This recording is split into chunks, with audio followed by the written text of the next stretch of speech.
All right, this is part 6 of what is the Declaration of Independence, and we're going to start in chapter 9 and go as far as we can, but we missed a little spot yesterday, so let's go back and read this. This is right before chapter 9, and it says Richard Lee's Declaration. Richard Lee was a wealthy Virginian and a strong opponent of King George III. Lee wrote articles and fought against the Stamp Act and the Intolerable Acts. He also helped organize groups in different colonies that worked together to fight against the British. Lee's hatred for the British was clearly on display during the Second Continental Congress. On June 7, 1776, Lee proposed the following: Resolved, that these united colonies are, and of right ought to be, free and independent states, that they are absolved from all allegiance to the British Crown, and that all political connection between them and the state of Great Britain is and ought to be totally dissolved. Many members of the Second Continental Congress agreed with Lee, but not enough colonies were willing to support Lee's proposal to pass it. However, Thomas Jefferson was so impressed with Lee's powerful proposal that he used the exact wording in the Declaration of Independence to announce that the United States of America would be completely free from Great Britain. Okay, now we're on to chapter 9. The United States of America is born. Now that the Declaration was written, the question was, how would the delegates react? On June 28, 1776, Thomas Jefferson delivered the Declaration of Independence to the Second Continental Congress. Jefferson did not like to speak in public because he had a lisp and was very self-conscious about it, so he did not read the Declaration. He gave the written parchment to the President of the Congress, John Hancock. Delegates took turns gathering around the parchment to read the words Jefferson had written. It created a huge buzz. Everyone had an opinion. But before any official debate on the Declaration, the Congress had to vote again on Richard Lee's proposal of independence. On July 2nd, 1776, it passed. The colonists had officially decided to break free of Great Britain and King George. And we'll come back to this one in just a second. John Adams was so excited about the vote on Lee's declaration that he quickly wrote a letter to his wife Abigail. He said that July 2nd would be celebrated across the colonies as the birth of the new nation for years to come. Adams was only 2 days off. Then the debate started on the Declaration, and very quickly, Thomas Jefferson grew annoyed. He sat in the steamy assembly room where the Second Continental Congress was meeting and listened to the delegates pick apart his words. This is hard for all writers. The delegates debated with passion and sometimes even anger. To Jefferson, it was like having 55 editors making changes to something they had asked him to write. Some changes were minor and didn't bother Jefferson at all, but other changes made Jefferson furious. He had originally included language condemning slavery. Most of the delegates from the South, including Jefferson, owned slaves, but he felt strongly that this new country based on freedom could not allow slavery to continue. Jefferson argued to keep the anti-slavery language in the Declaration, but too many Southern delegates said that if so, they would not sign the Declaration. John Adams and Ben Franklin, who agreed with Jefferson about slavery, convinced him that it was better to compromise than to have no declaration and no new country. Jefferson fumed, but he agreed. So the language ending slavery was cut. The fierce debate over the Declaration of Independence lasted 3 days. It might have lasted longer if it weren't for the horseflies that pestered the delegates throughout their meetings. There was a stable nearby, and swarms of flies came through the open windows. There were nearly 100 changes, making the Declaration 25% shorter than Jefferson's original. Jefferson returned to his room and wrote out a final version. He delivered it to the Second Continental Congress on the morning of July 4th, 1776. There was no more debate, no more arguments. At this point, only two men signed the document: John Hancock, the president of the Continental Congress, and Charles Thomson, the congressional secretary. The United States was born. Hancock sent the document to a local printer to have about 200 copies made.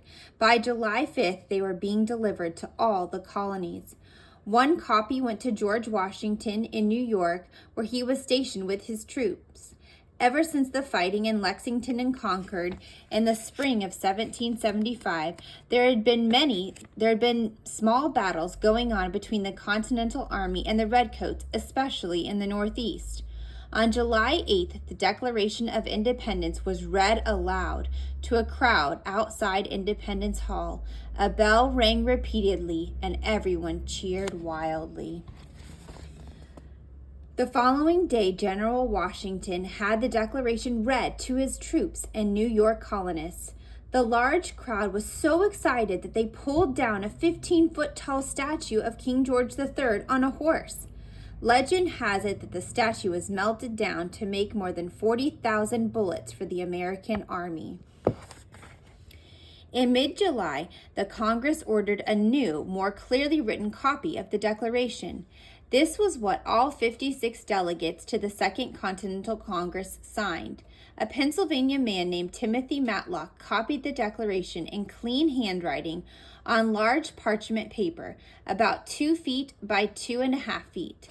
On August 2, 1776, this official version of the Declaration of Independence was presented to John Hancock, the president of the Congress. He was the first to sign. 50 delegates joined Hancock that day in signing the document. 5 other delegates signed it at a later date. The Revolutionary War began, and the brand new United States of America had to win it. Losing was not possible. John Hancock's signature. For the past 200 years, the phrase, put your John Hancock here, means writing one signature. That's because John Hancock's name on the Declaration of Independence can't be missed. It's the largest and centered directly under the text. According to legend, Hancock wanted his name to be big enough so the king could see it without putting on his glasses. But many historians say that it is only a story. They suggest that the real reason Hancock's signature is so big is that he signed it first. He didn't think about the fact that 50 other signatures had to fit in the empty space below the text. And there's one more section we need to go back and read. Who thought up the country's name? Unfortunately, it is not clear exactly who first called the new country the United States of America. Jefferson used it as the title of one of his first versions of the Declaration, but in the final draft, he changed it slightly to the 13 United States of America. Other people definitely used the name before the Declaration was written. For example, 3 months earlier, in March of 1776, a farmer in Virginia had written letters to the local newspaper referring to the United States of America. And a couple of months before that, one of Washington's officers used the name in a letter about hoping to travel to Spain to get that country's help for the war to create the United States of America. All right, Chapter 10. What happened to the signers? All the men who wrote their names on the Declaration of Independence knew they were putting their lives on the line. The simple act of writing their signatures meant that they might be executed. After the witty Benjamin Franklin signed his name, he is reported to have said, "We must all hang together, or assuredly we shall all hang separately." By this he meant that the signers all had to stick together because if the redcoats caught them, they would each be hung as a traitor. Some of these men did indeed pay with their lives. 5 of the signers were captured and held prisoner by the British during the war. A dozen or more had their houses attacked and burned. Others had their businesses destroyed. The home of Francis Lewis of New York was raided by the British while he was still at the Second Continental Congress in Philadelphia. His wife was taken prisoner and held for several months. Later, she was freed in exchange for the release of British soldiers held by American forces. The war was not a short one. General Washington and his troops defeated the British Army at Yorktown in October of 1781. After that, the war was essentially over, but it would take 2 more years before a peace treaty was signed.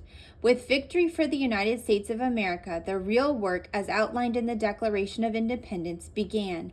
Making one nation out of 13 colonies with different needs and interests was not an easy job. For that, another even more important document had to be written, the United States Constitution in 1787. Many of the men who signed the Declaration were eager to serve in the new government. Sam Adams became governor of Massachusetts for more than 3 years. John Hancock was elected governor of Massachusetts many times between 1780 and 1793, the year he died. Richard Henry Lee was appointed one of the first senators from Virginia after the Constitution was passed. Benjamin Franklin, who played an important role in shaping the Constitution, was appointed the first United States Postmaster General. Others among the signers rose to even higher offices. John Adams served as vice president under the very first president, George Washington. Then in 1796, Adams was elected the second president of the United States. He served for 4 years. He and his wife Abigail moved into the brand new White House in Washington, D.C. in 1800. Thomas Jefferson became Secretary of State under President Washington. He lost the presidential election of 1796 to John Adams, but he got enough votes to become vice president.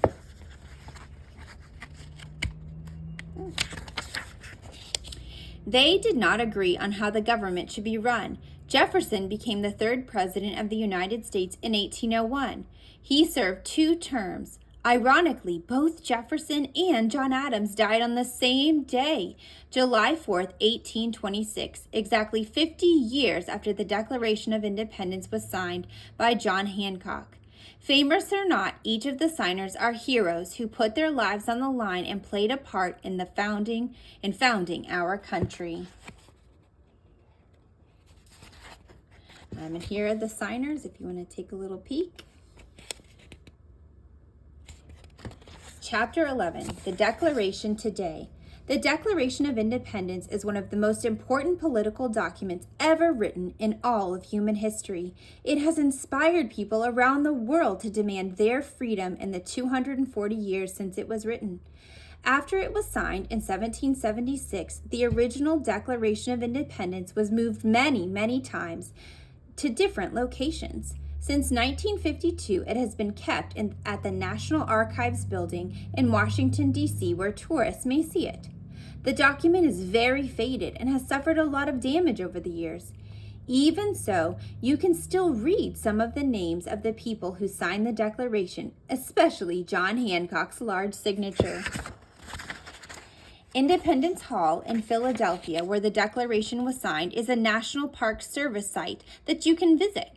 You can sit in the assembly room and imagine what it was like when the founders of our country argued over what the new United States would be like. Unfortunately, the house where Thomas Jefferson rented a room and wrote the Declaration was torn down in 1883. However, based on photos taken in the late 1800s, the National Park Service was able to recreate the building and the room in 1975. It is open to visitors. A key to Jefferson's desk is one of the few original items there. Who knows? Maybe Jefferson used the key to lock up his drafts of the original Declaration. If so, it's one of the most important keys in U.S. history. And then here's a little timeline of the Declaration. And then the timeline of the world. All right, that's all for what is the Declaration of Independence.